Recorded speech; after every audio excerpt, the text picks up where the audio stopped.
What a mess at the Oxford Union.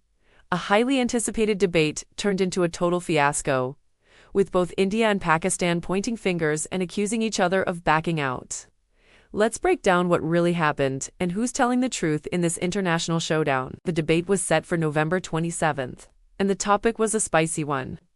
The House believes that India's response to Pakistan is a populist strategy, sold as security policy. It was supposed to be a major intellectual clash at one of the world's most prestigious debating societies. But just hours before it was scheduled to begin, the whole thing collapsed.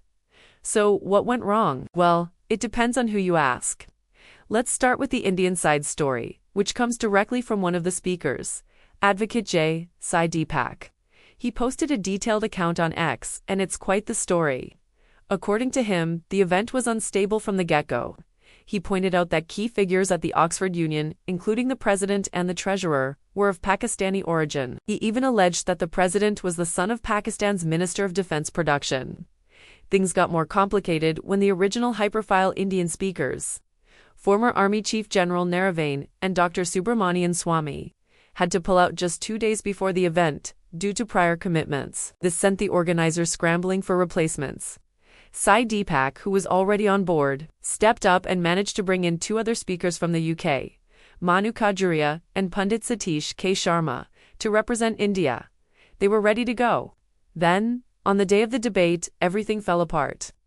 At 3:13 p.m., just a few hours before the event, Sai Deepak says he got a call. He was told that the Pakistani delegation, which included big names like former Foreign Minister Hina Rabbani Kar and Defense Minister Khawaja Astif, hadn't even landed in London yet.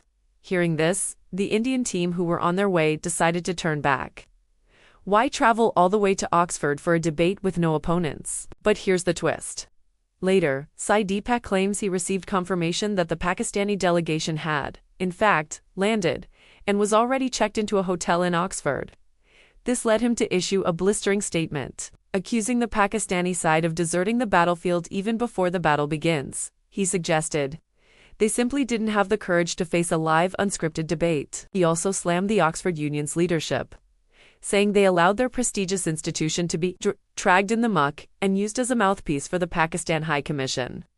Indian lawmaker Priyanka Chaturvedi also chimed in, tweeting that Pakistan was crying again and had once again proved to be liars.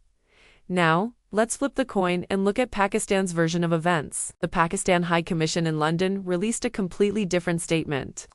They expressed regret that the Indian delegation had withdrawn at the last minute. They claimed this withdrawal handed the Pakistani side a walkover. They framed the situation as India lacking the confidence to defend its own security policies in what they called a neutral and intellectually rigorous debate. Their statement made it sound like India was the one that ran scared. So, we have 2 completely contradictory stories. One side says the other faked a travel delay to avoid the debate. The other side says their opponents simply didn't show up. What's the truth? It's hard to say for sure without being there.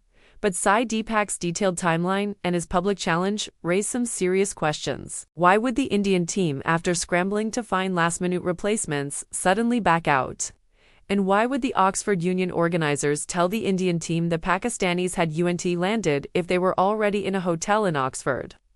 This whole incident has turned what should have been a serious intellectual discussion into a public slinging match. Instead of debating policy, the 2 sides are now debating who chickened out first.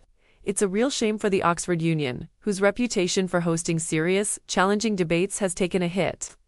Was it a deliberate Pakistani gambit, as Sai Deepak alleges, or was it a massive organizational failure by the union itself, or perhaps a bit of both? The truth seems to have gotten lost in the fog of accusation and counter-accusation. What do you think happened here? Who do you believe? Let us know your thoughts in the comments below. And if you want to stay updated on stories like this from around the world, make sure to subscribe and hit that notification bell. Thanks for watching.